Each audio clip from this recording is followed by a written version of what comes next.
কোনো রকম জটিলতা ছাড়াই আপনার হাতের কাছে যে সমস্ত উপাদান আছে সেই সব উপাদান ব্যবহার করে আপনি আপনার প্রিয় গোলাপ গাছটাকে 10 ইঞ্চি বা 8 ইঞ্চি টবের মধ্যে প্রতিস্থাপন করতে পারেন। এবং এই পদ্ধতিতে প্রতিস্থাপন করার পর, এখন তো ডিসেম্বর চলছে, প্রায় শেষের দিকে চলে এসেছি, আপনি কিন্তু জানুয়ারির শেষ দিকে গিয়ে আপনার গাছে কুড়ি পাবেন এবং এই শীতেই কিন্তু আপনি আপনার গোলাপ গাছ থেকে ফুল পাবেন।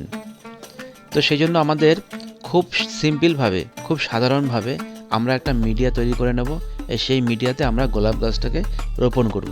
তবে এই প্রসঙ্গে একটা কথা বলে রাখি, গোলাপ গাছ যখন নার্সারি থেকে কিনবেন, এই শীতের মরশুমে কেনাই উপযুক্ত কাজ হবে। কারণ এই সময় গোলাপ গাছের ফুলগুলো কিন্তু ফুটে থাকে এবং ফুল দেখে আপনি কালার চয়েস করে এই গাছটাকে আপনি আনতে পারবেন। এবং সবসময় গ্রো ব্যাগে কিন্তু কিনবেন। গ্রো ব্যাগ ছাড়া কিন্তু মাটির বল করা অবস্থায় যে গাছগুলো বিক্রি হয় সেগুলো কিনবেন না, তাহলে মরে যাওয়ার সম্ভাবনা খুব বেশি। তো সেজন্য আমরা 8 থেকে 10 ইঞ্চি একটা টব নেব। 8 ইঞ্চির নিচের কোনো টব আমরা ব্যবহার করব না, কারণ এই গাছটাকে আমরা এইসব টবের মধ্যে 2 থেকে 3 বছর কমপক্ষে রাখব। এর যে মিডিয়া তৈরি হবে, সেই মিডিয়ার জন্য আমরা বাড়িতে যে সমস্ত নর্মাল মাটি আছে সেই সমস্ত নর্মাল মাটি নেব প্রায় 60% মতো। আর নেব ভার্মি কম্পোস্ট অথবা গোবর সার, অবশ্যই 1 বছরের বেশি পুরনো হতে হবে, 20% মতো। সেই সঙ্গে নেব হাড় গুঁড়ো 10%। আর হাড়ের একদম ধুলোর ফর্ম বা ডাস্ট ফর্ম যেটাকে বলে, বোন ডাস্ট যেটাকে বলে, সেই বোন ডাস্ট নেব। আর 10% নেব হচ্ছে শিং চাছা। এর সঙ্গে নেব নাইট্রোজেনের আরেকটি উৎস, বাদাম খোল। এই বাদাম খোলের কী কাজ সেটা আমি পরে বলে দিচ্ছি। আর এর সঙ্গে সবশেষে আমরা মেশাবো হিউমিক অ্যাসিড। হিউমিক অ্যাসিড বা এই সমস্ত উপাদানগুলোর কী কী কাজ, প্রত্যেকটা কাজ আমি ভিডিওর মধ্যে ডিটেলসে বলে দেব। তো প্রথমে আমরা আমাদের বাড়িতে তৈরি করা যে মাটি, সেই মাটির সঙ্গে ভার্মি কম্পোস্ট বা গোবর সার মিশিয়ে নেব। এটা হচ্ছে নাইট্রোজেনের সবচেয়ে বড় উৎস। এর সঙ্গে শিং চাছা, এটি ক্যালসিয়ামের উৎস। এর সঙ্গে হাড় গুঁড়ো, এটাও ক্যালসিয়ামের একটি বড় উৎস।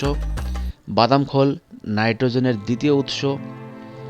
এর সঙ্গে নেব 1.5 চামচ মতো বোন ডাস্ট, এইটিও কিন্তু ক্যালসিয়ামের একটি বড় উৎস। এই সমস্ত উপাদানগুলোর প্রধান কাজ হচ্ছে গাছটার মধ্যে একটা গ্রোথ তৈরি করা। গাছের যে নির্দিষ্ট গ্রোথ, যে গ্রোথ না হলে কিন্তু 1-1.5 মাসের মধ্যে গাছটায় নতুন পাতা আসবে না, এবং নতুন পাতা না আসলে কিন্তু কুড়িও আসবে না। তো সেই জন্য এই সমস্ত উপাদানগুলোকে ঠিক এই কম্বিনেশনে মেশাতে হবে। এবং এর সঙ্গে আমরা অবশ্যই হিউমিক অ্যাসিড মিশিয়ে নেব, সেটা কিন্তু একেবারে শেষে গিয়ে।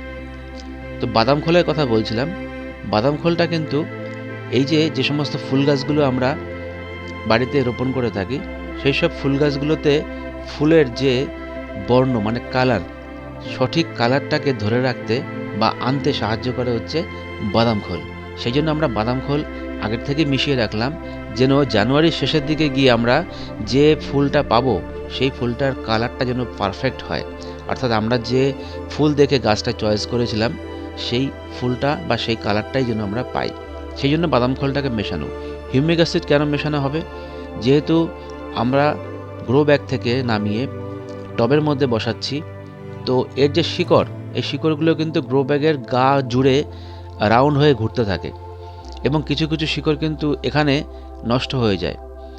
নষ্ট হওয়ার ফলে এই শিকড়গুলোর থেকে আবার নতুন শিকড় তৈরি হওয়ার জন্য একটা অনুঘটকের প্রয়োজন।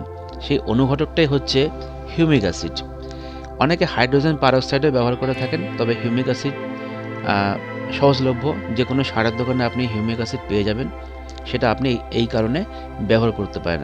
তবে হিউমিক অ্যাসিডের পরিবর্তে আরেকটা জিনিস ব্যবহার করা যেতে পারে, সেটা হচ্ছে ম্যাগনেসিয়াম সালফেট বা এপসম সল্ট। এটাও কিন্তু শিকড় আনতে বা শিকড়ের গ্রোথ ঘটাতে কিন্তু খুব সাহায্য করে। এটা হচ্ছে হিউমিক অ্যাসিডের বিকল্প। গাছ বিশেষে বিভিন্ন মৌল উপাদান বিভিন্ন রকমের প্রয়োজন হয়। যেমন গোলাপ গাছের ক্ষেত্রে ক্যালসিয়ামের খুব প্রয়োজন হয়। সেই জন্য আমরা 3 রকম ক্যালসিয়াম সোর্স মিশিয়েছি।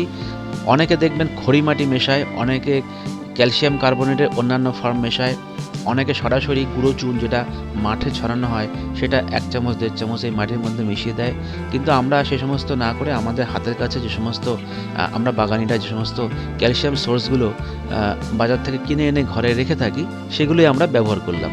ক্যালসিয়ামের সোর্স হিসেবে আপনার কাছে যত রকম আছে সেগুলো আপনি এই মাটির মধ্যে অল্প অল্প পরিমাণে ব্যবহার করতে পারেন।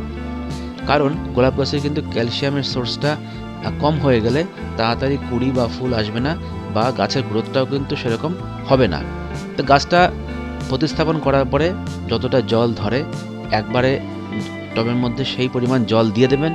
জল দেওয়ার পরে কিন্তু পরবর্তী 7-8 দিন আর জল দেওয়া যাবে না। এরপর কুঁড়ি বা ফুল যে কটা থাকবে সবগুলো কেটে দিতে হবে। বড় ডাল থাকলে সেই ডালগুলোও কেটে দিতে হবে। কাটার পরে আপনাকে যে কোনো একটা ছত্রাকনাশকের লেই বানিয়ে, জলে মিশিয়ে লেই, একটু গাঢ় লেই বানিয়ে সেই কাটা জায়গাগুলোকে ঢেকে দিতে হবে, যাতে করে কোনো রকম ছত্রাকের আক্রমণ না ঘটতে পারে বা ডাইব্যাক সৃষ্টি না হতে পারে। ডাইব্যাক অর্থাৎ এখান থেকে ডালটা শুকোতে শুকোতে গোলাপ গাছের গোড়া পর্যন্ত চলে যায়। তো সেই ঘটনা যাতে না ঘটে, এই ঘটনা ঘটলে কিন্তু গাছ বাঁচানো খুব কঠিন হয়ে যায়। সেই জন্য কিন্তু যে কোনো ছত্রাকনাশক ব্যবহার করতে হবে। আর লেই দেওয়ার পরে 2-3 দিন বা 4 দিন পরে আপনি যে কোনো ছত্রাকনাশক স্প্রে করে দিতে পারেন। তো বন্ধুরা, জানুয়ারির শেষ দিকে গোলাপ গাছটাতে কুঁড়ি আসার পর নতুন একটি ভিডিও নিয়ে আসব। তো নতুন ভিডিও পাওয়ার জন্য চ্যানেলটি সাবস্ক্রাইব করে লাইক করে চ্যানেলের পাশে থাকবেন, এবং ভিডিওটি শেষ পর্যন্ত দেখার জন্য অসংখ্য ধন্যবাদ।